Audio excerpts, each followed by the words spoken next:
2, 1. Let's go. Welcome to the Fiction Addiction Podcast, a podcast where we go one-on-one with fiction creators, such as authors, filmmakers, actors, songwriters, and more. Each episode, we get the inside scoop on our guests' creative process, the ups and downs of their industries, and our guests also give out tips and tricks that help them become successful. And now, let's jump into the episode with your host, Chris C.L. Lowry. All right. Welcome back to the Fiction Addiction Podcast.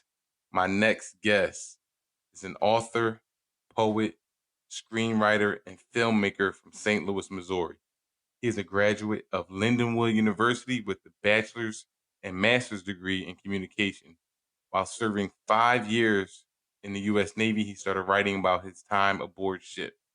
He is now the author of 15 books, the writer and director of several short films, and the writer of 5 full feature movie scripts. Ladies and gentlemen, Barron Smith. Barron, what's going on, man? I'm good. What's going on? How we doing? Man. We got a lot going on. I know, don't we? So normally I'll start off obviously with talking to the guests about the global pandemic that we're all dealing with, that we're all coping with, the new quarantine rules. Some cities and states are letting up, some others are staying on lockdown. But unfortunately for us, as Black people in America, we also have to now deal with the death, the murder of George Floyd, which occurred this week at the hands of the Minneapolis Police Department.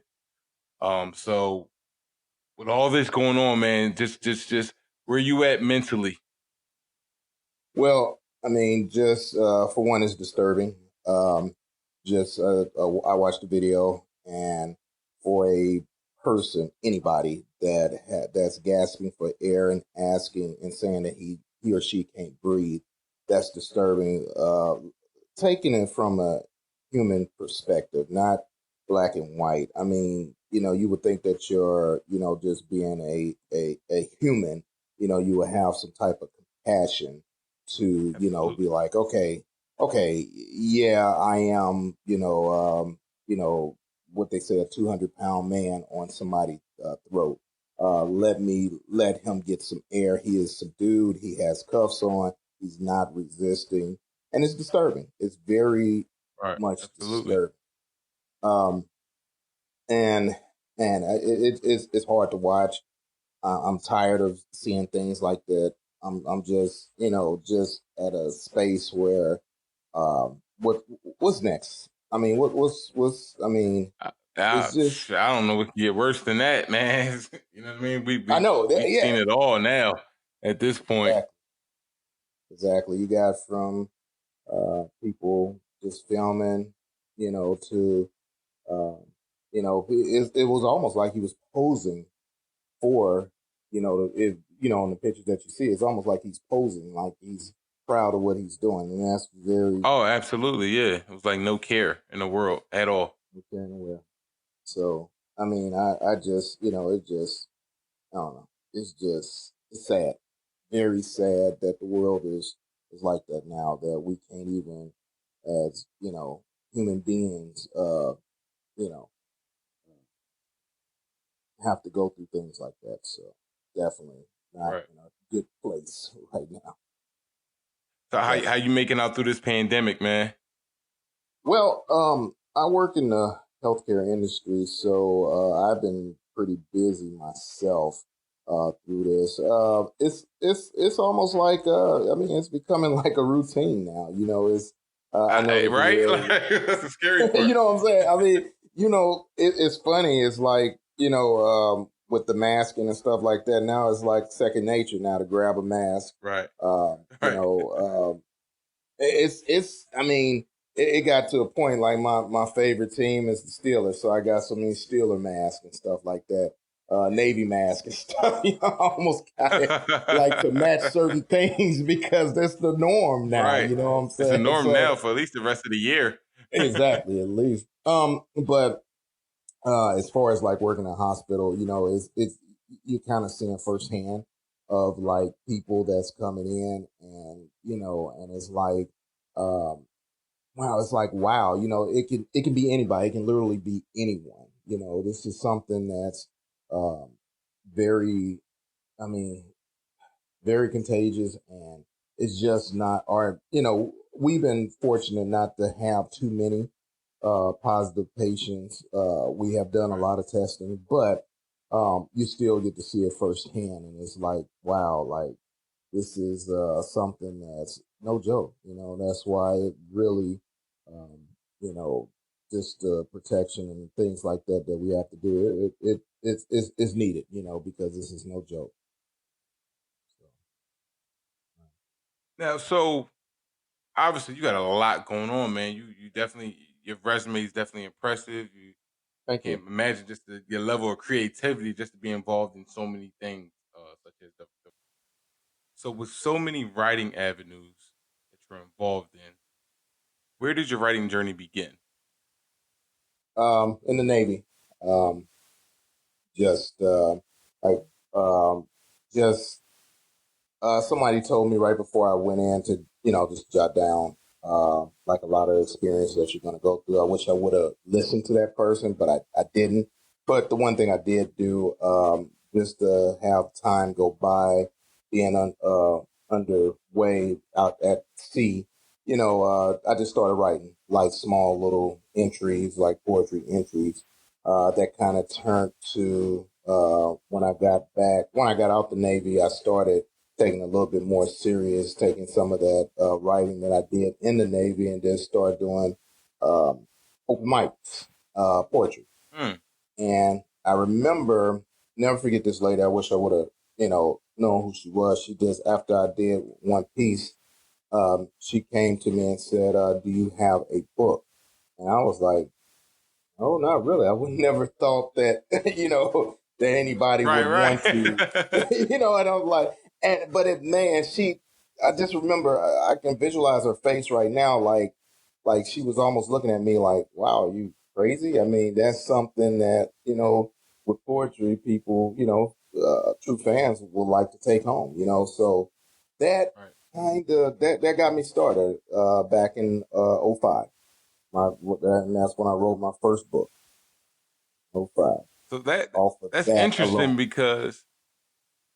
because obviously that moment was shocking for you, but it also speaks to the talent she must have seen in your performance. So how was that feeling, processing that once everything settled, like once you went home and really thought about it, like, did she just really ask me that? Do I have a book? You know what I mean? How was that feeling processing all that information? Oh, it was great. Kind of unexpected, because it was it was quite a few poets, maybe 15 to 20, um, out of that night, and and it was like at the end, not like like something like when you after you finish, then you sit down. You know what I'm saying? Then somebody come to you. Right. But it was at the end. I was like, just say like if I was like number 6 or something like that out of 15 points, to, say that at the end when it's over with, that,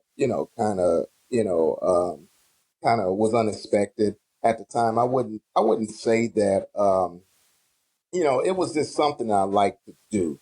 But to get recognized for something that you like to do is awesome. So uh very, very much Absolutely. appreciative. And she kind of, kicked that off for me.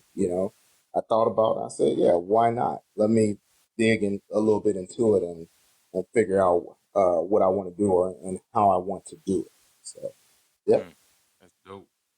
Now, going back to the poetry, do you remember your first piece and your first performance? Ooh, um, wow. I think it was a piece called "Sometimes." I think that's what it was. Uh, Yeah, it was sometimes. It kind of this was something that, just being out to sea. I remember writing it back in the like early to mid '90s when I was in the Navy, just saying like, almost like sometimes I wish I was back home. Sometimes I wish I can, Mm. reminisce of, whatever. So it was just one of those type of pieces that, just kind of took me back to childhood that I, just started writing about. And yeah, and I guess that was the one that struck her attention, got her attention. So. Now, what made you want to perform it at open mic? And how were you able to build up that courage? Because obviously Oh yeah, that's tough. a journey in itself to build up the courage to now perform this in front of people. So, what made you actually want to do the open mic? It was tough, man, very tough.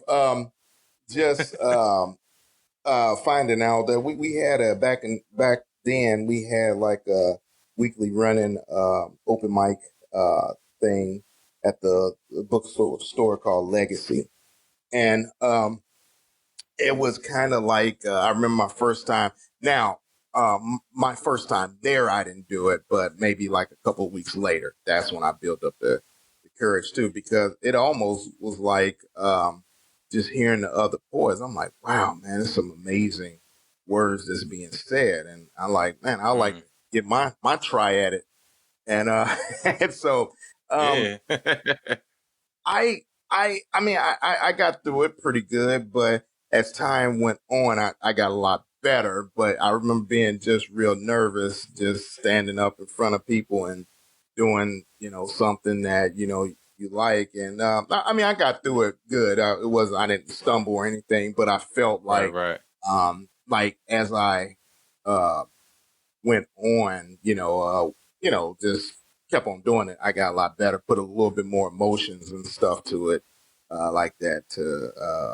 It got to a point where um, uh, later on, just after doing it for so long, I'll write a piece there and then recite it that same, uh, evening. So that's Really? how comfortable I got doing it, and Ain't. then it's almost like a family, it's some of the same people there, but sometimes different audience, but some of the same, poets there. And it was great. I met a lot of people, a lot of influences and things like that. So yeah, definitely at first tough, but man, after it was like, oh man, I'll just go up there and I just wrote this. I just want to see what people think, and that's how it came down to it.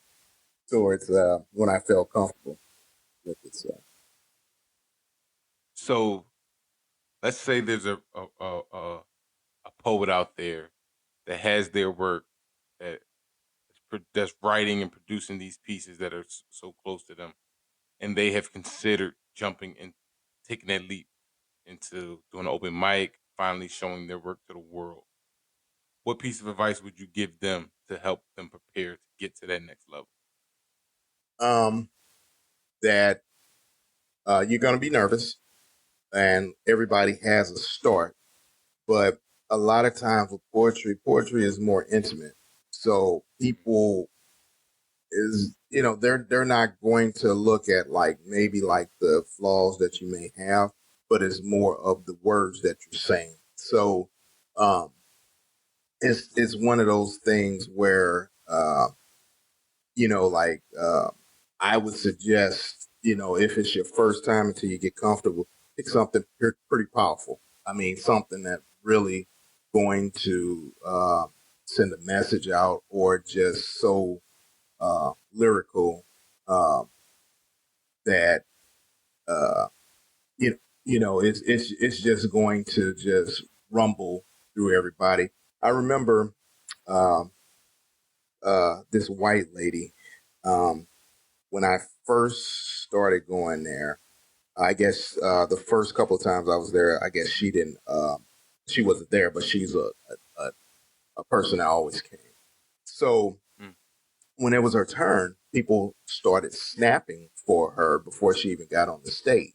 I was like, "Wow, what's going on? What's she?" Right? And Yeah. then Like who? she was right, and then it was amazing. And I was like, I'm just looking crazy while everybody around me snapping. They almost looking at me like, "Why you ain't snapping for him?" I'm like, Right. "Okay, You ready? I guess I." So, so she she was going to do another piece, but they made her do her one piece that I guess everybody loved. And she was almost a point, okay, I'll do it. Like that. I said, what is going on? Why, and Oh snap! as crazy as this might sound, um, man, I'm almost afraid to even say it, but it was about like abuse that she had went through and how she came out of it. Like when I tell you this lady was a movie, I was okay, it's pretty dark. I can hide my tears. And it was powerful. Damn, for real? Yeah, it was. I just never. And there's a couple other people that are poets that I remember, but I just never forgot that. She was so, and I see why people were doing it. I mean, I was standing ovation when she finished. Matter of fact, she didn't even do her other piece. She just did that, and then she just left the stage. I guess it takes a lot of it, uh, a lot out of her, and man, it was such a powerful piece. And she said it was a true story. I'm like, That's Jesus. crazy, man. Yeah, so I said, and how do you go out? I said, man, I'm glad I wasn't after her. Right? Yeah. How you go after that, man? Yeah, I just never forgot that. I just one of those things that stuck with. I never, and I always, oh, powerful piece, but I never got her name or anything. I kind of wish I got her name and stuff like that, but I never didn't. But she will always come, or put it like this, she would maybe not every week, but at least a couple times a month, she'll be there, and saying different. And she had other pieces that was powerful, but I just remember that, and that was one of the ones that she almost had to tell the crowd, no, I'm not doing that. I'm not doing that, new. right? I got something new now. Right. So, yeah. So that's how it was. I mean, this place. I mean, it was a small bookstore, but I tell you, some of the best poets came out of there that I know. Crazy. Is it still open? You know what? I haven't been there in years, but um, one of the my friend that we do movies together. He had a couple pieces, and last year. Now I'm talking about this is back in like '06, '07, and he just recited uh, a piece there like a year ago. So yes, they are open. I was Oh, out of okay. town, gonna go. I haven't. I'm gonna check back into it, even though I haven't wrote poetry in years.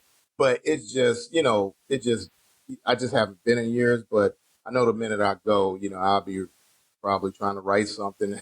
Yeah, I was say right back in it. Right. It was just powerful. I mean, it just was a powerful place. So I think so. I think they are. I think it's the same people and everything. Now, how did you get from obviously writing your poetry on a ship when you were in the Navy to the point where you have 15 published books? Wow. So I probably before I started self-publishing, I had some of the most rockiest experience in writing books. That my first book is the only book that's not available online because of traditional publishing that I went through that I paid so Really? much money for that I can probably write a book about that alone. And it wasn't. I'm not saying that the company that I went through is bad. It's just when you don't do um, the proper research for stuff, that's what happened. It was basically one of those deals where um, you pay so much money and you get like 200 copies, 100 copies of your book, and then that's it. It's not available unless you reprint it and things like that. So um, so from there, that kind of discouraged me off my first book, and it took me maybe another year or two to write the second one, the second poetry book, and I went through a traditional publishing, self-publishing company. So that's the difference. Self-publishing and a publishing company is a different thing. So with Right, that, right. I got two. I think I did two books, and that was again. It was better than the first experience, but I still paid a lot of money for something that um, like you have a limited supply of it and it costs just as much as your book for them to make it. So the only good thing about that, yeah, it was crazy. The only good thing about that, at least it was online, that people can get it online. But ever so after I think my fourth book till the 15th, it was smooth sailing. I got with um, I started publishing my own, uh, like my own publishing company, self publishing, and the route that I went, which is I'll tell anybody asks me, it's an Amazon company called KDP Select. That's probably the Mhm. best thing to do if you're publishing a book. Only problem with that is that um, your um, you have to you're doing most of the work yourself.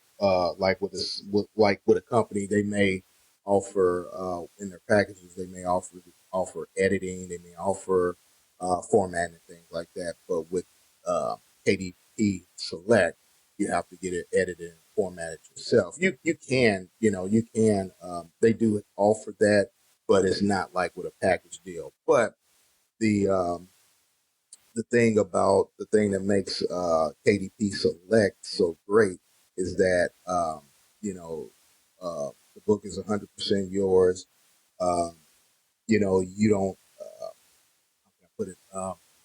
Just say like your book is published on demand, so um, you don't have to buy so many books for the deal to go through. Um, Oh, exactly. you know what I'm saying, and that's what the other publishers like. They may say, okay, you have to buy 200 books, and your cost is $800 or whatever, and Mm. then the rest of your books will be online. But here, once you get it, once you finish, uh, you have like an initial small fee, and then you finish, and then it's on you. Okay, your book is Right, live, right. and your book now for your copy that is called Arthur's copy. You pay what it costs to print the book. So to put that in perspective, if you have like a 200 plus, or let's say a 200 page book, it may cost them uh, $3.50 to print it. So that's what you pay when you can sell the book for $10, $15, however you want to sell it for. So Right. that's the advantage for that for doing it with them. It's uh, very cost effective and it's a lot easier to like going on functions and things like that to sell it yourself without paying an arm and leg. So doing it that way has been uh, the way I've been doing it for the last 10 years. Mm. I And suggest that's anybody that that want to write to look into KDP Select. It's now take awesome. us back to the first to that first company, that first deal you Hmm. had. What because most people are gonna wonder, obviously, a lot of people go through this with these companies. Some of Yes. them they call them vanity companies, the companies that Yes. charge you to publish. Yep. So talk a little bit of about seeing this company, some of the things that might catch your attention for the new writers, so they can avoid Oh, obviously making some of the same mistakes that we made, just not knowing. Like you said, right. if you don't do enough research, you won't know because they will have the glitz and glamour. So talk about some of the things you saw in the beginning compared to once you start doing your research, you start noticing towards the end. Oh wow. Yeah. If they still exist, that's the internet just took over. Well, okay. Um, I mentioned the lady said that she liked my um piece that I did. So I thought about writing a book. I wrote everything out, ready to get it edited and stuff like that. So now I'm looking for a company. This is back in '05. So I just looked up. Actually, I want to say that I don't even know if I went on the internet. I want to say I just looked up like in the yellow pages or something like that. Oh, for real? Like a publishing company. I want to say that. And then it was a publishing company actually in St. Louis, and I went to them, and they said, "Yeah, we can publish your book and this and that, and yeah, you own the rights to it, and we'll publish. How many copies do you want?" So, I'm thinking like I want as many copies as possible until they told me the price of it. And, Right. and I said, okay, we'll keep it to. I think I got 100 books. We'll keep it to 100. And I said, okay, so what happens when I want to, get some more? He's like, okay, well, you just come back and we'll print you some more, for that price. And now, at the time I was thinking, well, I got a book, I can just, sell it and things like that. But what was happening to me was that, internet was, 2005, internet was good and this and that. People were saying like, where can I purchase? I don't have cash on me, or whatever. Where can I purchase? This is before, your, like Cash App and all that stuff. So Right. if they wasn't getting it, from you then, how can they get it? They couldn't. So it was one of those deals. Well, okay, I'll see you next time. I'll try to have some cash on me. So yeah, I missed some opportunities to get to sell the book, and that's what I don't even think like now. I don't even think like that's probably it's the equivalent of going like to a Kinko's or something, getting a book published that where I went to. So Right. I don't even know that even if because it's so, I mean, we're so in our phones that I don't even know if anything will attract people to something like that. Like it hit me back then. So that was quickly, I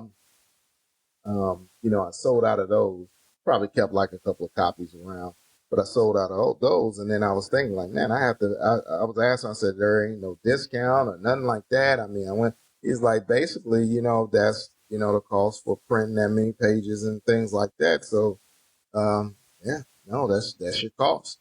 So yeah, immediately that, Man. kind of, it kind of took me away from it. Right.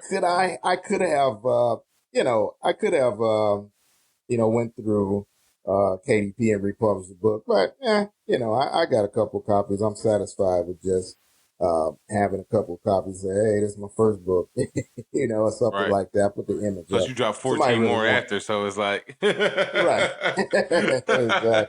You got a catalog. So yeah, right. So yeah, that's what attracted me. Just and not really having now. I try to mentor people. I didn't really know nobody that wrote books. Even at the poetry, um, uh, event, it wasn't too many people that I saw. That would that had books there. It was just funny. It was even funny that she even came to me and asked that because really nobody else was selling books. So that I saw. So I really, it just wasn't nobody that I can go to. Nowadays, man, just about everybody has a book or knows somebody that has a book. So it's Right. easier, and the best way to do it is just ask. And people, they don't mind, like me. I don't mind sharing my knowledge. I'll even help you. So yep, that's what. So now, dealing with that experience, and we see it a lot now. Obviously, that was back then, um, and I can imagine it was harder back then. But you see a lot of people now. They deal with these type of companies. This happens to them, and then they get discouraged. They get a bad Right, taste in their mouth for the industry now at that point, and they stop. What right. motivated you to keep going? I love telling stories. I at the time I wasn't writing novels. I didn't write my first novel to 2012. So a lot of my poetry and like kind of like self help books and things like that. I just like to uh, put my knowledge on a piece of paper. So um, that what kept me going. A lot of times I used to have to tell people that, to get a deal, I never got a deal, and I'm not afraid to say that. But, if a person get a deal, they're fortunate, for that, even though, you probably don't own your rights, like most of your rights to it. But I think a lot of people are like, deceived by, they think, oh, I'm gonna write this amazing book, and I'm just all these deals are just gonna come at me where, Right. they'll take care of the, and I mean, even like seasoned book veterans, a lot of them, they just the hustle game is just, I can print on, self publish, and then I'll just use the internet and then just go to different book functions, and that's how I become a best-selling author and things like that. So, to me, to want to, you have to love writing. I mean, some people get in it because they have a great idea.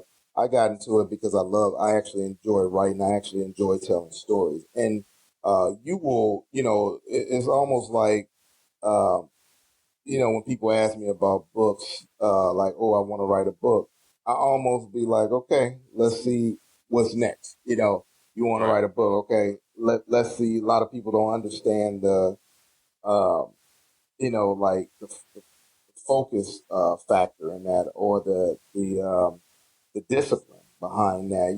Yeah, ideal is great, but it's a lot of discipline in writing a book. I mean, that's you write 200-300 pages, even 80 pages. I mean, it's discipline. Um, Hmm. and a lot of people are not ready for that. So that's what kept me going.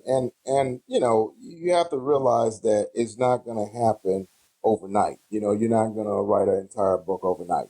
So uh, but you have to, Anytime, man. right, exactly. So yep, that's my thing. so, The discipline so, part. so speaking of writing, what's your writing setup? What's your routine? So it's funny. Um, I used to. I don't know, for some reason, I had to break myself for that. I used to can only write at work, like on breaks and stuff. I don't know why, because I guess Oh, because for of real? the discipline. Yeah, I mean, I have wrote so many books that not at this job, not that, just throughout the years. Man, people won't even realize, like, just at lunch breaks, at any type of breaks, I just whip over my pad and just write. Now, and let's just say from a period of maybe 8 years. Now, my here's my thing. I'm, different authors are different. A lot of people say that, a lot of authors say, hey, I can just, when I got it in me, I write out 30 pages. I'm not like that. I'm not structured like that. My structure is I set up small goals. Like I'm writing a book right now. I like to do 2 or 3 pages a night. That gives me anywhere within a week, 5 day week, that gives me anywhere to 10 to 15 pages. So I can tell you that, you may slip up every now and then, but I can tell you, like, if I want to write a 200 page book, it'll take me this amount of time to write it. That's the discipline that I follow, Mm, and it's that's easier for me. A lot of people can do it that way. A lot of people have to, have to get into that right mood where they can do 20 pages, 30 pages. To me, that goal would be, you know, I have to have goals with it, and if I don't satisfy that goal, it just don't set right. right. That's how, especially with the novels, that's how I was able to, um, like, I think I wrote 2 novels in 1 year, or something. Maybe 2 novels in a span of like 6 or 7 months. So uh, that's that's my style. Like, I have to have those small goals, daily goals, and I rest on a week. Or if I missed a weekday, I can make it up. But I never like to go over that. I never like to say like, oh, I feel good. I want to do instead of doing my 2 pages a night, I want to do. It's like Saturday. I finish like if I did like if my goal was 10 pages a week. I don't do like, oh, I feel good on Saturday. I'm gonna write another 5 pages. Right, For right. some reason, I don't do that. I'll rather take that break because writing can kind of take a lot out of you sometimes. So it's just good to know that, hey, I finished my goal for that week. I'll just start it back next week. And to me, doing it that way, by the time you think about it, you'll have like 60, 70 pages done. And you're like, wow, it's only been a couple of weeks or whatever. So Yeah, and then you yep, rack up. And that's crazy because that method could possibly work for a lot of people, especially people who find it hard to write. You know what I mean? Because like you said, if you set goals that aren't attainable, then you're just going to mentally mhm, psych yourself out rather than setting the small goals and exactly. reaching it. Yeah, but yeah, that's crazy. Right. That's dope. That's definitely a dope process to have. Yeah. So Thank you. speaking of your books, obviously you got one of the novels you've written titled "His Wife or Death." This is a story about Sebastian, who is a shy computer genius. He's the vice president of a very wealthy company. He has it all: money, power, and prestige. But he's missing one thing in his life, which is love. He meets a very beautiful lady that just appears in this small town. She's looking for a new life in a man that will take care of her. So in this story, as it continues, we talking about twists and turns. He ends up he goes to jail for 10 years. Um, he has people setting him up. So break this story down. Where was the inspiration Yeah. for this story at? Wow. I don't. Before I even go into that, I have to tell you, you asked a good question. Inspiration, Law and Order, SVU. My God. My God. Man, sometimes I get mad at them. I was like, how come I didn't think of that? Well, maybe if I was I'm telling you now, so don't tell the world. Sometimes I say I'll twist it up a little bit so it won't. They got some of the best. I want to meet their writers. I just Jesus, I want to meet their writers, and they give me some of the best storylines in the world. I mean, it's almost like it's cheating.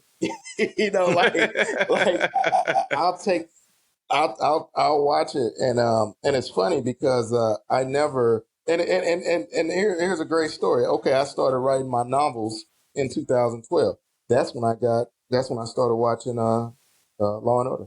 Never watched it Oh, that's before. My crazy. mother-in-law, she told me about it. She was like, because I used to watch uh, oh, what's that? Forensic Files.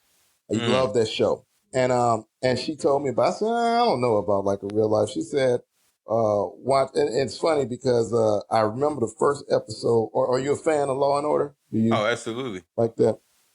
So I love watching SVU. My first episode is I'm a fanatic, so excuse me about that. But when Olivia Benson she had to go to jail to see what was going on about this ladies being raped in jail. She nearly got raped Oh in yeah, jail. yeah. I remember Well, that. I that was remember the that. What was first about a guard or somebody, right? yeah, by the guard. Yeah, Yep, the yeah, yeah. I guard remember that. had a That was disease.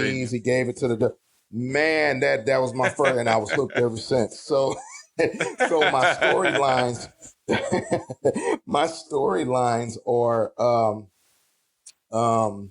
I don't necessarily I don't necessarily use their storylines. It just gives me inspiration to Inspiration. it just get the juices flowing. So when I came up with this book, His Wife or Death, I wanted to change the twist. So with this story, and the story goes into like a different plot because you would think the story is about abuse, but it's really not. But it's about the guy Sebastian. He meets this lady, like you said before. He meets her. They start dating. He gets her pregnant. They get married, after they get married, she started abusing him. And the story is that she starts abusing him. He takes it because he's very shy, wasn't used to it. She's very beautiful, things like that. Then she started cheating on him. So when he found out about the cheating, he was like, okay, I'm done with her. I'm going to take my daughter and move on. You know, he got all the money and this and that. He's like, whatever, I'll pay alimony, whatever. You know, remember, he's very in this company. He has a lot of money. So she knew that her cash cow was going to go. She got wind of it. So she, just wanted to fake like him abusing her. She was thinking that, okay, she can get a little bit more money in alimony and that the abuse that her cheating would go unnoticed, that she can, attack first with tell the courts like, no, he's been abusing me and this and that. Here's the scars and this and that. Unbeknownst to her, that the state picked it up and wanted to investigate. So they sent him to jail for 10 years over that. And so she was like, oh, no. So then had a very, kind of dirty prosecutor. It's like, oh, so you're saying it didn't happen? We can send you to jail. So she was like, well, no, I don't want to go to jail. So she's kind of like remorseful, but she had to keep it up. And she knew that, he wouldn't survive in jail. He has a baby face, this and that, would not survive in jail. Even his own lawyer said, look, I don't know what, you're not going to survive a day in jail. I'm just sorry. You got 10 years. Try your best. I'll try, but the case is sticking, this and that. Now, here's where the story turns. So the story is really not about abuse. It's about more of his transformation in jail. So instead of him, when he first get to jail, they picking straws saying who's going to get to him first. Right. So he's nervous and this and that. And he meets death is not death. Death is in the title. Death is a person. That's why I say his wife, or is it death? He befriends a guy named Death, who's a person that's a big kingpin. Now, Death is running a empire in there, but he's not the smartest with numbers. So in exchange, he gets with Death, and Death said, if you can run the numbers on his empire, I'll protect you. So it was a deal. So they started making money together. And during that time, his body and his personality, Sebastian, started changing. He started, becoming bigger, working out, this and that. He became like more of a kingpin. And so, to make a long story short, how the book changes. So now, people starting to fear him now because he's right under death. And they have a thing. I've made a thing where I call them like kind of hash marks, where like where the new inmate come in and they size you up, and the first thing that him and Death do, they show him his arms where they have hash markers of how many people they killed. So Death killed like 10 people, and that's the record in jail. And Sebastian has killed 5. So that's his record. So nobody messed with them until somebody, killed Death. So Sebastian is like outraged. So he found the person who killed him, Death, his best friend now. And Sebastian, even the guard scared of him. He found the person and he killed the person right in front of a guard, prison guard. Killed him right in front. And so that gave him another extra 5 years, but he got so much praise for that because he wasn't scared. So now he's thinking, Death had a girlfriend that was, running his business on the outside. And after Death died, he got in touch with his girlfriend, and Sebastian, he's like, I'm going to do right. I want to get out of jail now. We got all this money. He set her up, did her, good and this and that. And she did him good, kept all the money for him. So now he's doing like his extra 5 years. He's almost like a model prisoner. Nobody messes with him because they know his stripes. Um, until so here come that his first wife. Uh, she's in an abusive relationship with the person who she cheated on with him. So they have a daughter. So the guy attempted to rape his daughter. So now Sebastian, he's getting out of jail, and his daughter, who he hasn't seen in years, didn't even know that she would know who he was. Writes him and say, "Hey, Dad, I know we don't really know each other, but this bastard tried to rape me, and blase, this and that, this and that." So now he's outraged. And so he's still, now he really has to get out of jail. And then he got to a point where he wanted to punish everybody that sent him to jail because he shouldn't even be in jail anyway.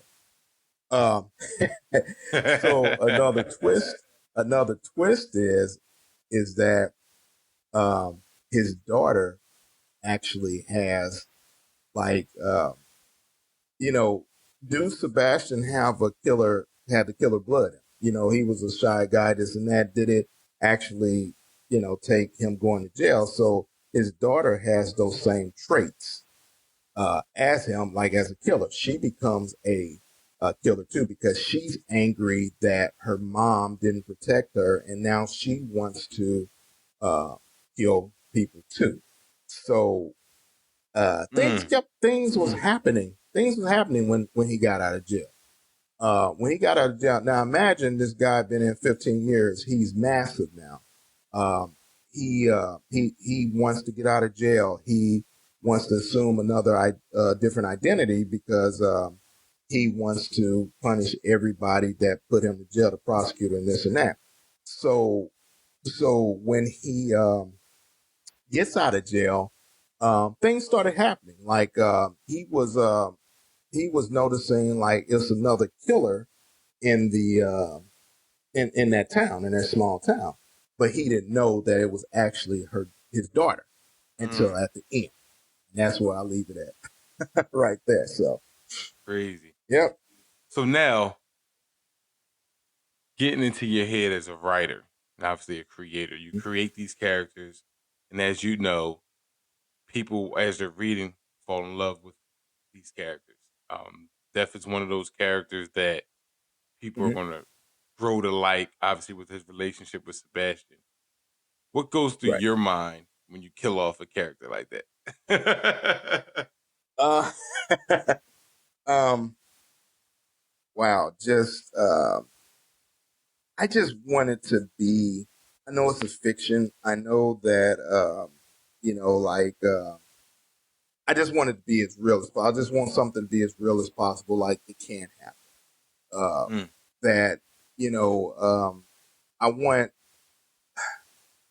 I want to take it there. I always say that when people ask me, I just want to take a book there. I want to take it there.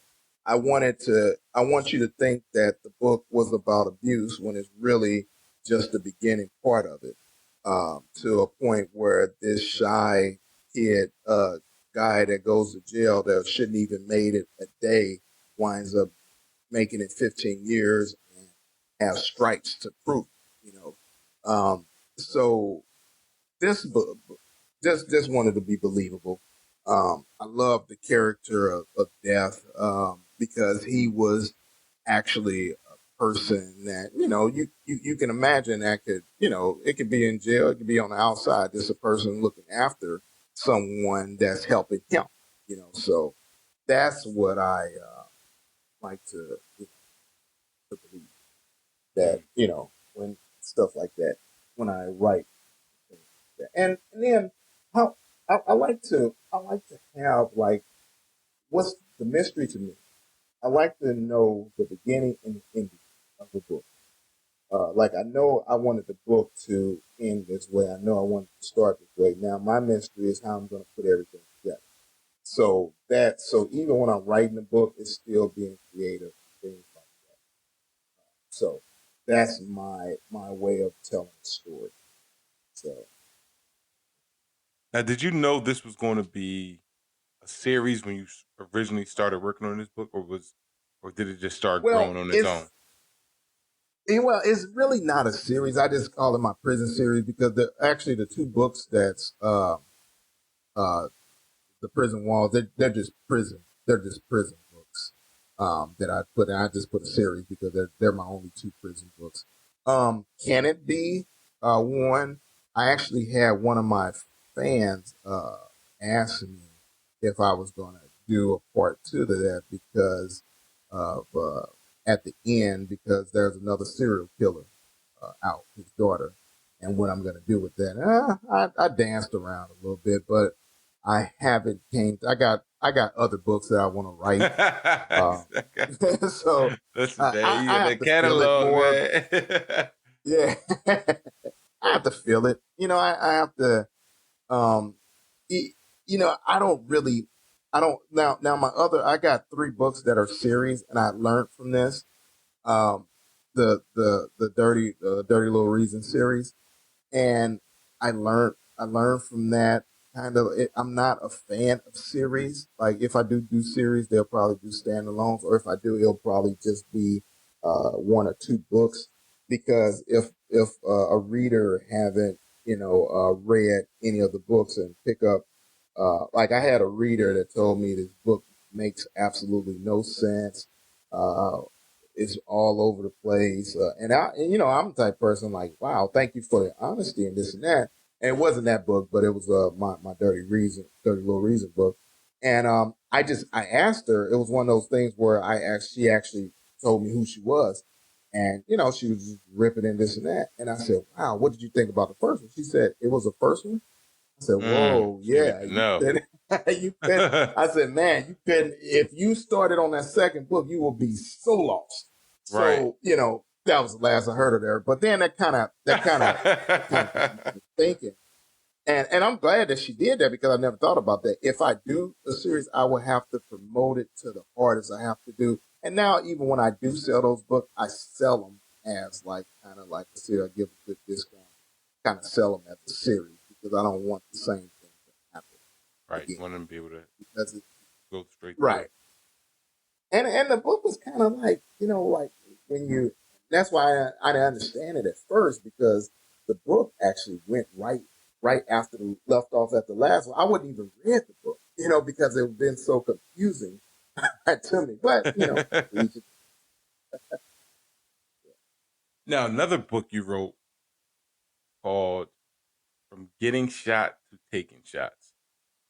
Now, obviously, this is based on a true story of an event that occurred yes, to you, or a series of events um, that occurred on July of 2017 to July 2018.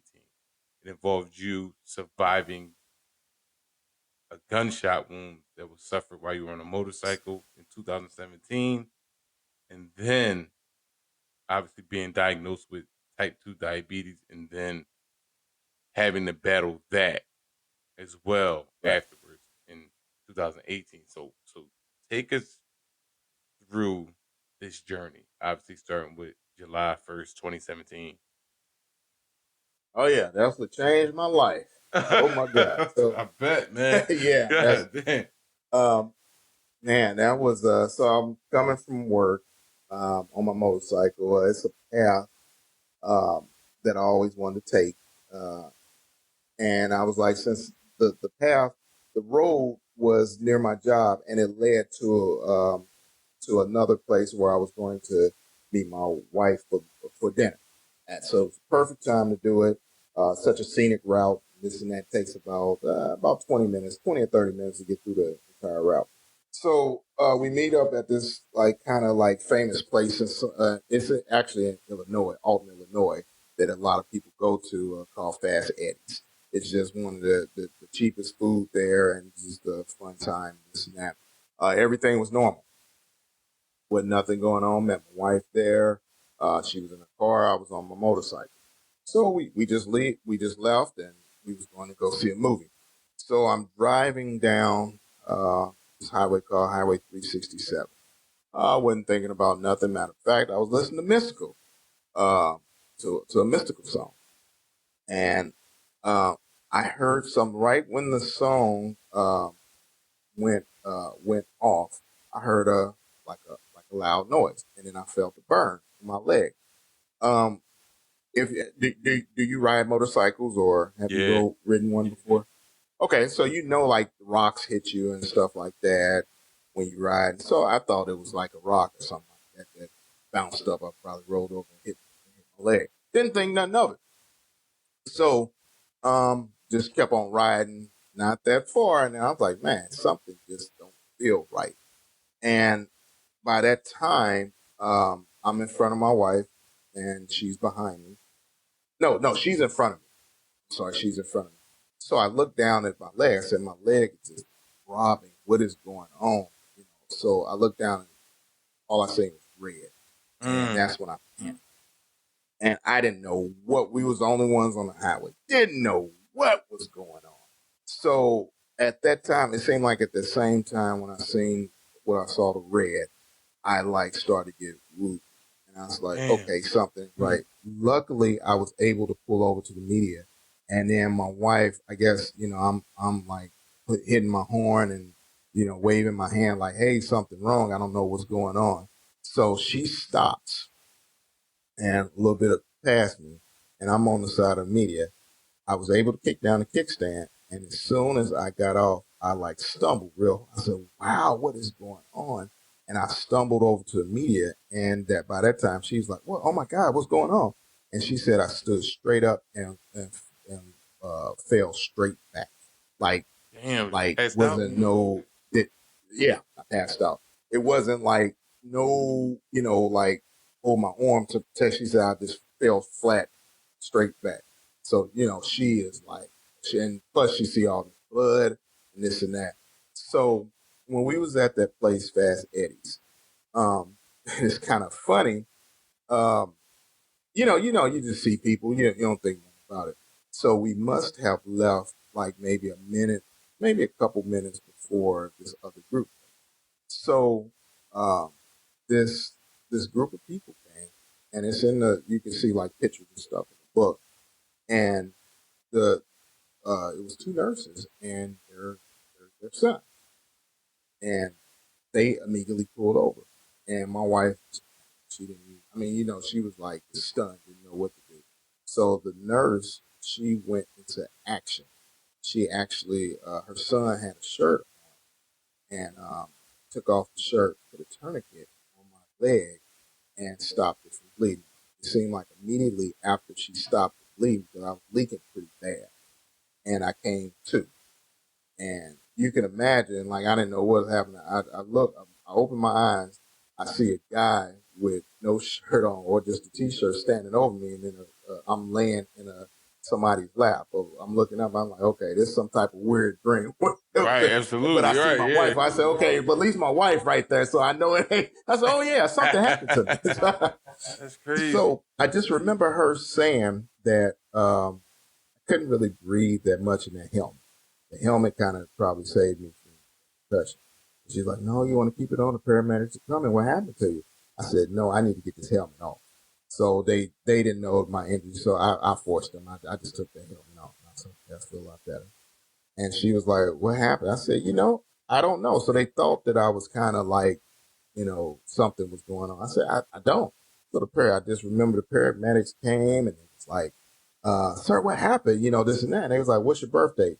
And, I was answering, all the questions. Like, well, I kind of heard him say, well, he seems fine. Do you know what happened? My wife might know. So I noticed this cop. He's pacing like up and down. And, I just kind of focused on him. I said, hey, man, calm down. It's all right, man. I almost was saying that to him, like, calm down. It's all right, man. I'm good, this and that. I don't know what happened. He said, no, sir, you've been shot in the leg. I mean, you've been shot. He just said, you've been shot. I almost stood up and said, what? Right. I said, how? What? And I was like, what? And everybody was like, what do you mean? I said, there is no one on highway. And he said, well, we got, as soon as your wife called, just put it like this, we got a call at like 6:49, then another call at 6:55, and then your wife called at like 7:11. and it was a guy they got into it. Two guys got into it, and one followed the other guy, and they just started shooting on the highway. A guy got shot in the stomach, and I Oh got snap! shot in my leg. Yeah, it was crazy. 4th of July weekend, and the intended target actually ended up because in the right where I was at, I was right like in the picture. You can actually see the hospital right next to a hospital. They said the intended target ended was made it to the hospital with his car riddled with bullets. Damn. So yeah, they was calling that the 4th of July massacre. And I didn't like the fact that when the news got to it, they said a older gentleman on a bike. I said, "Wait a minute, how you know?" Damn, they gonna do me dirty like that? Right? Yeah, they did me like that. Yeah, they did it. Oh yeah, suspect got shot. And then they said an older gentleman on the on a motorcycle. So yeah, they did me wrong with that one. Right. But man, just happy to be alive. And come to find out that same nurse. So the following year, I didn't tell. I was working at a hospital then, another hospital, and my PR person got a hold of. I don't know how he got a hold of the story, and um, he asked me about it, and I told him. I said, I don't know how we got on the subject. And the nurse, I only got her name, and it was so many good Samaritans that day too. So they said that the nurse worked at our sister hospital. I said, no, get out of town. So we looked her up, and we called their PR person. It's like, yeah, we do have her name is Lisa. We couldn't find her at first because she goes by Alicia, but that's her name, but we call her Lisa. Everybody, all her friends call her Lisa. So finally, we got in touch, and they was like, yeah, she goes by Lisa, this and that. And they showed me. I said, yeah, that's her. My wife's like, yeah, that's her. And so we did a heroes thing on the um, not the radio, but the news. They had a thing where every year they do a heroes for breakfast. So um, they got the story. He sent the story to KSDK, the news station, and they fell in love with the story. So they said, "Hey, have you contacted Lisa?" I was like, "No." They said, "Okay, don't. Let's surprise her." So she thought that she was coming on the station the day that we surprised her. She thought that she was coming there because she did a good deed at the hospital, but it was actually me, who she hadn't seen in a year, almost exactly a year. Oh, that's So dope. they had, yeah, man, it was nice, man, and it's all in the book. It's all pictures and stuff. So when I came in, she knew exactly who I was. It was amazing. I had flowers and everything, and she ran over and hugged me. She was like, "Oh, I never know what happened to you, and this and that. I know you made it, and this and that." And yeah, it was a tearjerker. So they honored her and stuff like that. So yeah, that was amazing. That's dope, man. So what was the recovery process like? What was the actual damage that was done? Did it hit the obviously the tourniquet, but how much damage was done to your leg as a result of it? Wow, so that's a good question too. So, fearing the worst. Okay, so they rushed me to a hospital. Um, I get in there. My leg at the time when I got in the ambulance, they were like, "How's the pain?" And it seemed like immediately after he said that the pain went from like one or two to like 1,000. And so, Damn. they gave me some pain medicine, didn't really work. So I'm thinking that okay, they're gonna take my leg, feel nothing hurts. I mean, like I couldn't feel no movement, but it hurts like hell. So I remember went to the hospital. Doctor, he came in, he looked at me, he like kind of squeezed my leg and this and that. I was like, okay, see, man, I'm not ready for that. All the crazy stuff that's running through my mind. I'm not ready for this. I don't, you know, I want to hold on to my leg. I just remember Right, saying that. absolutely. Right. So he whispered something to the nurse, and then he left. I said, "Whoa, whoa, doc, what's the no?" He said he whispered to the nurse. He said, "Okay, the orthopedic, uh, the the uh, uh, the orthopedic will see you Wednesday." This happened on a Saturday. I said, whoa, what's going on, Doc? What that mean? They're gonna take my leg off? They're gonna what? They're gonna, what they're gonna do, man? I really don't want to hear it, but I do. And he started laughing. He's like, no, man. He said, it's a um, clean in and clean entrance and exit wound. He's like, you'll be on your feet walking in a couple of weeks, maybe a month. I said, what? He's like, Really? yeah, it didn't look like it damaged anything. So I went to the orthopedic that Wednesday, and he looked at it. He did X-rays. He was like, man, he was like a sharpshooter. I remember him saying it. He said a sharpshooter couldn't couldn't shoot and to project how the bullet went through your leg and missed every artery or whatever, and it's a Right. clean, straight shot through it. It just fractured. It chipped the tibular bone. That's the only thing. He was like, "That's where you're getting your pain."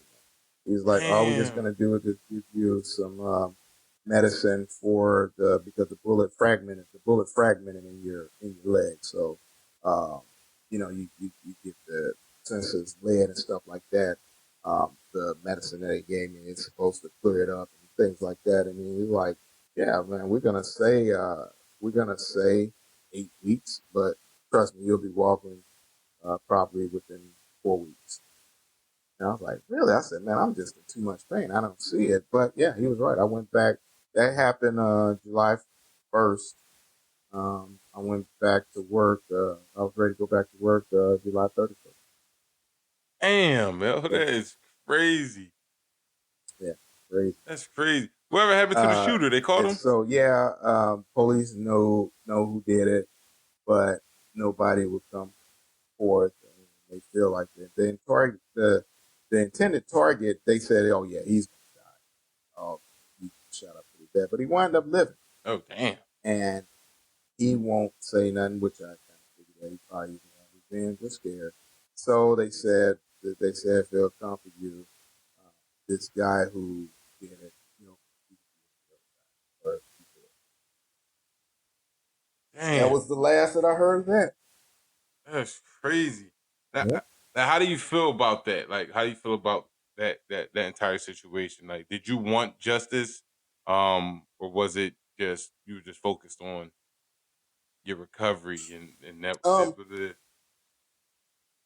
that's funny. Nobody really never asked me that. That is. That's a good question. Um, I at the time, you go through like a dark period. I went through a dark period where couldn't walk, and it was hard for me to use. I needed assistance sometimes to even use the bathroom and stuff like that, and I just couldn't get around. I was in constant pain, at least for about 2.5 weeks. I was in constant. Um, I I was focused more on could I would I ever return to being back active? Mm, Um, what would people think when I go back to work? I wasn't too concerned. I hate the carelessness of that. I hate the fact that a person can, just the violence. St. Louis is very violent, uh, and it just I don't know. I wasn't really focused on justice. I did want to know who did it, but since he put it that way, if you probably ask the guy today, he's like, no, I didn't shoot him. Yeah, and yeah, you probably wasn't intended to, but your bullet hit. right. So he probably don't know. I don't know him, so it's I'm just thankful that I didn't die because I could have if I would have went a little bit longer, if I would have tried to tough it out, I could have crashed the motorcycle and been dead. Oh, absolutely. You know. Yeah. So no, that I don't. I'm a little bit more careful. I'm still riding. I'm more careful, and I'm not gonna say like I never was careful, but I it kind of it affected me that way. Like I think about it when every time I hop on my bike, but no, it don't. I don't feel. Like, I'm not mad or nothing like that. I'm just thankful that, because a lot of people don't survive getting shot. Right. Let alone the situation that, I was in on a motorcycle at that, wasn't going that fast, but I could have crashed. The bullet could, it probably, I mean, I could have crashed, it didn't have to be the bullet that killed me. So, just thankful. That's all. Yeah, just thankful. Never really thought about it.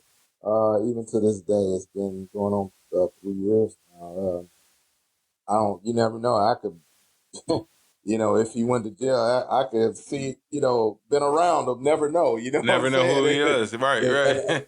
Exactly. And I'm fine with that because, as long as I know that he wasn't intended to hit me, and yeah, he's in the wrong and this and that, you shouldn't be doing that. But I think if I knew who did it and he went to jail and came out, yeah, I would probably have a problem because I'd be pissed off. Right. But Like, yeah. it's, What yeah, the it's better that I did that. And it's funny, I tried to trick the police and he almost did. He said, yeah. When I said, oh, who is it? He said, yes. He said, sir, we can't. I said, almost got you. Almost got you. Almost got you. Yeah, Now, from writing books, how did you get into becoming a filmmaker? Well, I formed me and my friend, who always did some type of video work. We got together and he said, like, hey, I want to shoot a movie. I said, that did sound like that. I never did anything like that. We tried writing one. So I just researched, like, the type of software to use because I didn't want to do it like just write out something and then we go from there. I wanted to do it the right way. So I, looked at what type of software and I kind of taught myself just looking at other scripts that's public, to see the format and things like that. And I created my own style of writing scripts, just like a regular script, but certain things that I changed out of it. And then our first movie was an Opportune Killing, which it's funny because I did the movie first and wrote the book later. We did that movie, and it turned it was experience because there's a lot of things you don't think about. Like Whole lot we of did the things. movie over a couple of days, and I was like, oh man, she changed her hairstyle. Oh, you got to wear the same clothes. Damn. Oh man, it was the movie. I mean, it came out all right. It's not my best, but it was our first one. It's back in 2013, I believe. But we was new at it, and it was like just some of the things that you don't. Man, it was just like crazy. Like, man, I never really, you expect when you see a movie, you just don't think, a lot of people don't think about what all they have to go into. Like, just to do one scene, I mean, a scene could take hours just to, just to get it right, the takes and stuff like that. Especially working with everybody's amateur. Everybody, like, we worked with people that never acted before, but they had the look that we wanted. And then another thing that was available. That's the key, right? that's the worst part about a movie. God, there's people. It's one you'll have like. That's why I started writing films where it wasn't that many people. Right. Like and then it's a little bit of challenge because you know, like movies. A lot of movies contain a lot of people, but that was a challenge to me. How can I write an effective movie where it's not that many people, not that many scenes and things like that? Because we got to a point where, okay, we got everybody here. Then one person said, oh, I can't make it, tears up the whole scene. Oh, completely. So we have to postpone it. Yeah, so that's how I think we done filmed about 7 or 8 movies now. Yeah, about 7 or 8. That's a lot. And this latest, it's been, I work with actually 2 different like film companies. Just friends, 2 different types of friends and stuff like that. And we kind of do different things because, like a lot of people, like when they do movies, a lot of times people they know how to film, but the writing part, they always need a hand with the writing the story and making sense of it. So that's how I, get, people, hey, could you write me a movie? And I like what they do. And then I kind of get more involved with directing and stuff like that. So, yeah, it's amazing. I love doing, I actually like doing that. If I can do that full time, that'd be great. I would say, yeah, that film life, man, is So, addictive. yes, it is. Yes, it is. Now, your short film, the Last Rest Stop, it got some selection, got a couple accolades. It got a selection into the Toronto Short Film TV Channel Yeah. Festival. We're semifinalists in the Flight Deck Film Festival. So, what were the goals when creating that short film, and did you always know that obviously you were going to take the festival route? But did you once it was done, did you know it was going to be that type of selection film? No. Let me tell you, I didn't realize how that was my first time even entering. Say, I'll put it like this. And I just want to be real honest with you. The films that I have done in the past, I know that there's certain things that we was with lighting and stuff that wasn't like probably like the best, and then we just learning and things like that. I kind of felt like I wanted something that because I do a lot of research on stuff, so I was looking at some of these films that that was in the fest. I'm like, wow, they look great, Yeah. and this and Yeah. that, Some of them are and crazy. so. Yeah. So I always wanted to do a film festival and this and that, and I was very naive to it, uh, to how it works and things like that. So when we did this film, everything just came into place with this film. We had the uh, sometimes to me when you're just having some people that's dedicated is just as good as um, you know I won't say just as good as people that can act, but I always say I can show you how I want the emotions that I want you to act in the film. I can direct you towards that. I just need people that were dedicated, and that's what we had with this film. And we had some good we used some good cameras with this. Everything worked out really well. So when he made the trailer of the film, I was like, wow, this film looks good. And when he finished the product, I was like, wow, it looks good. I told him, said, let's enter it. Let's enter it in the film festival. And so I'm thinking, I'm very naive. I'm thinking that, hey, I just enter one in and they're going to play it. Woo, man, was I so wrong. I got some like the people like, nope, we're gonna pass on you this time and this. And I was like, man, I thought this was pretty good.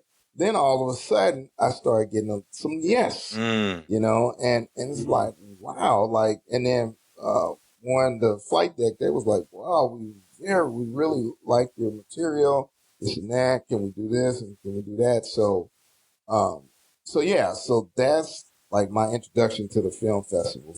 Things like that. I was just so naive with that. I just, I know like with the Sundance and the what's the other big one out of, can't think of the big one. I know that, they will be kind of hard, but these other ones I didn't, I just thought that, hey, you enter it, they're gonna play it, but it's a big deal for them to play it, Oh yeah. So with that film, just by the just by the camera angles, um, the plot and stuff like that, I felt like it was ready uh, for for it. I felt it was ready for it. So that's why I went ahead and did that. The one thing I noticed about that film that stood out to me was like the locations. Y'all had locations, man, and I know that's one of the hardest things to obtain is film locations. How were you able to do that? Man, we out of stuff. Oh, for It was funny. Yeah, man. It was fun. We got the police. The police? No, they was the so at the rest stop that we used, we thought there was like a desolate like type of rest stop, which we wanted. But man, that first night that we filmed that, everybody was coming to that. of course. So we had to stop and and then people, then you had audience and stuff like that. Then people making noise and stuff like Oh that. We man. kind of, how can we tell them that, it's a public rest stop? So we was like, well, we'll just wait and then just do it like like late at night. Then here come the maintenance people talking about, oh, well, it closed at 12. I Oh, said, you oh can't be my coming God, overnight, I right? didn't know a rest stop closed. Yeah, what rest stop closed? So it was around about like maybe like 11 something, and it kind of slowed down, and we didn't really know there was cameras in there.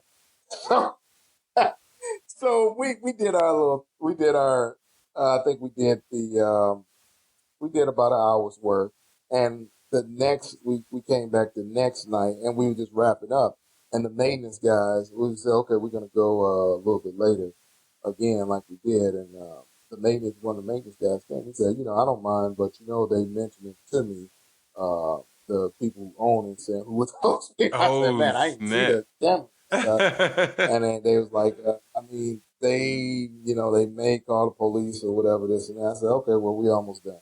So we finished up. And it's funny because we told him that, could you leave like a mop or something out, man? We'll put it back up. And he forgot. We had we had some blood. Oh, Yeah, I seen we that had a lot scene.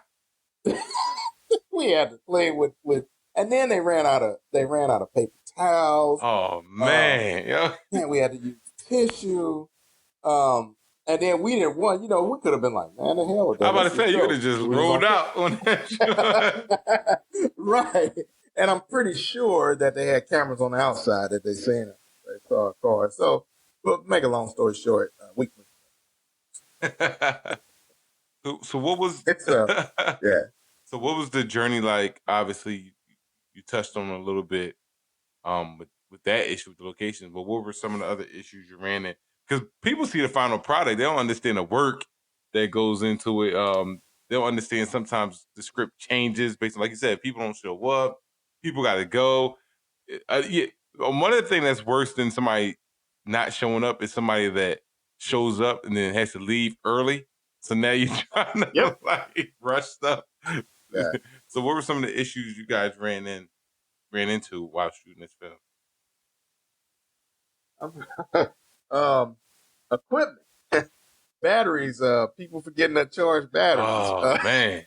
That's some of the stuff. So we used the Black Magic cinema camera. And a lot of times, people, they may use Canons, they may use Sony and stuff like that. That Black Magic, not too many people, I don't think too many people use that. So, and it used different types of, different types of lens and stuff like that. The fortunate thing that we had, like, we worked with another person that does like a lot of weddings and stuff like that. He just so happened to have a Black Magic camera, the same one as ours, and had the same type of lens and stuff like that. So that helped out where some of those angles we had two cameras on it. We had two cameras. We had two cameras anyway, but it was good to have two of those Black Magics. So we had that, and the guy who had the Black Magic, he actually helped film some of it too. He was just a real cool guy. Other than that, that the main actress, man, she was so dynamic, so dynamic. I mean, she worked with us. She was like, "Hey, I'm here as long as y'all need me." And we just met her, maybe like a couple weeks before. It wasn't that long, and she was just down, and that was important All right, absolutely. to us. That was great. Other than that, yes, like you said, I mean, like to me, I like when we film. I like when all of us, this that group, it's six of us, in there, five or six, and there'll be times where somebody drop out here. Oh, I can't make it at this time. Yeah, you probably, yeah. As long as me and the person filming is there, that's better. But it just kind of helps out because you can do something. You can hold lighting. You can, hold, position the camera and stuff like that. It makes it, a little bit easier. So that was the only issue, that location besides the besides that rest stop. Everything else, when it first came on, that was at one of the colleges, and that wasn't no issue. And then we used one girl house, that was an issue, and then the road that we just had a road. Yeah, so, and that's how I tried to write the film. I wanted, because when they came to me last September, actually they had like they wanted to enter the film in something, and they asked me, can I write something real quick where it don't take that many scenes, and that's how I came up with it. Oh, that's hot. So it didn't take that long to film. It was just getting everybody else together. We started. It got to a point where the extras that was in there, like we had a clothing line in there and stuff like that. We started adding people to the, just to make the film a little bit better, because everybody else was, they was pretty on board and they was showing up. So it wasn't that bad. I have been on worse. When I actually had to just change the whole dynamic of the film, because we found out that somebody, like I had somebody that went to jail. Oh, snap, an actor? Eric. Yeah. Oh yeah. Yeah. So how y'all find out? Y'all found out that day? I hope it wasn't the day of. no, it was it was like maybe no. Was he either went to jail and was on house arrest or something. Oh, snap. It was probably like a couple days before. So luckily we was able, the way we did it, we was able to add a little bit, and then we just added another scene to it, and took it. You have to just be real creative at this level, because anything can happen. Anything.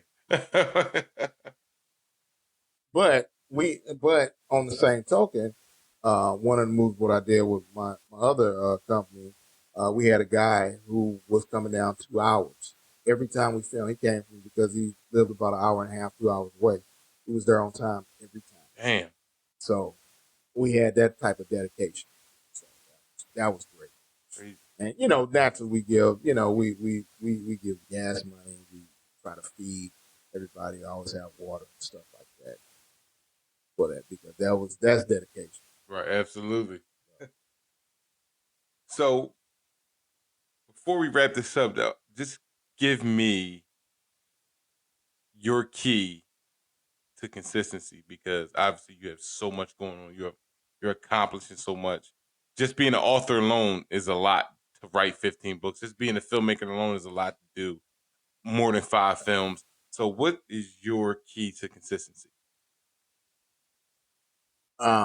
Just being hungry, just wanting, because I haven't really tasted the success that I want, and just having mentors in each of the game of the movie game and the book game that has the better success and stuff like that, and just talking to them.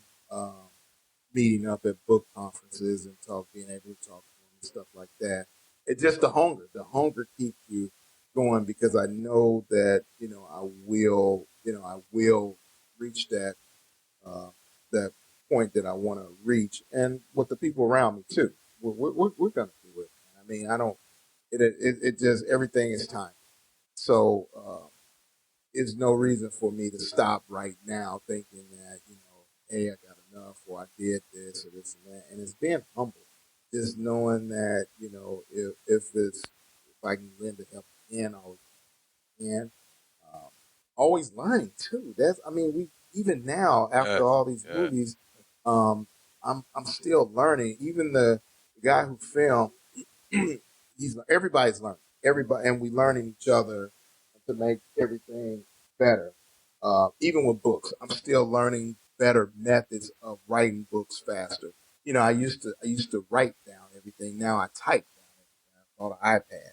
Now I type, and so that saves me time too.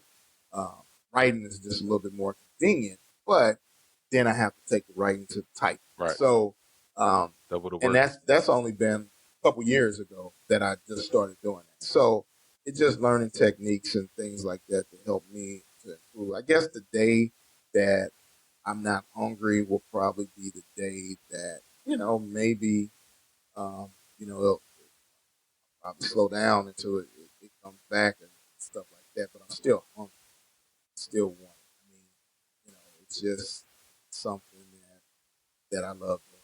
So, So what's next for you? yes.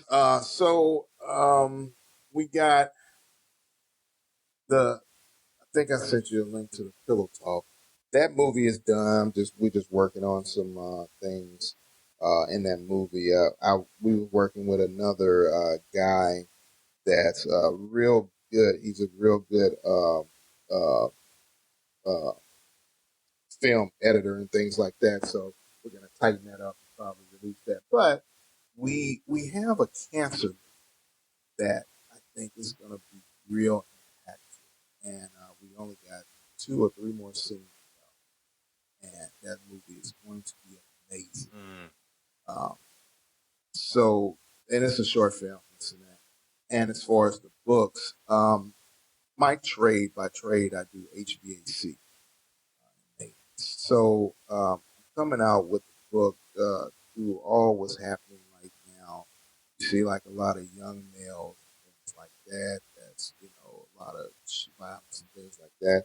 So I came out with a book. I'm coming out with a book called "You Have Three Options." I chose all three: uh, military, trade school, and college. Just giving young people like some of my uh, you know, uh, looks at like the military. Like I did 5 years. Some of the things I went through, how it helped me. Trade school by trade, I did HVAC work, and it's still relevant as of today. Like I still do side jobs, things like that. Not as much as I did college. I went back to school to get my bachelor's and master's degree, and it helped me propel myself as a director, running multiple uh, uh, departments at the hospital. So I just want to share that it's more to life than not doing nothing with your life. So that book will be coming out probably late summer. Like I said, just sharing experiences and things like that, and just trying to help people, young adults, kind of geared towards young adults to make it's that high school period, like when you're about to graduate high school or you're a junior, you don't know what you want to do. Well, I wanted to share some options. Right, right. Other than that, may have another novel I've been kind of playing with. I don't know when I'm going to finish this book first. Then I have a person that has an interesting life that she wants me to write her book for her. So I'll see how that goes. But um, because like I said, it's um, how can I put it? Even with that, it's still discipline. Um, People may think that oh, I got everything up in my mind and this and that, but when it comes to recalling stuff, yeah, you still have to write some stuff down. Just because you know how I how you format a book and things like that. 200 pages, 100 pages, that's a lot of pages, Oh, hell yeah. if you don't have the content. So that's my immediate future right now. Obviously, we got some feature films that we want to do that later on down the road. But also go to do these feature. We got one feature that's done. So Dang. Now tell everybody where they can. that took a long time. I'm sorry, go ahead. I was gonna say, now tell everybody where they can reach out to you, man. How they can get in contact with you, where they can find your books, where they can find all the films, everything. Oh yeah. My website is Barron Barron Smith net. I'm on Instagram, B Smitty at Instagram, Barron Smith on Facebook, Twitter, same thing. Yeah, I'm just I may be in your city. I do book conferences and stuff like that. With this Corona stuff, it kind of slowed down, but I think in June I'll be in Atlanta for a book conference. Then in October, if everything works out, I'll be in Houston for another one. Dang. So may just show up to a city near you. All right, this has been the Fiction Addiction podcast, and this was Barron Smith. Barron, we appreciate it, man. Thank you so much for this dope interview. Thank you. I really appreciate it. Thank you. Thank you for joining us on the Fiction Addiction Podcast. Make sure you visit fictionaddictionpodcast.com for links on everything we talked about today, as well as awesome resources, additional tips, and Fiction Addiction merchandise.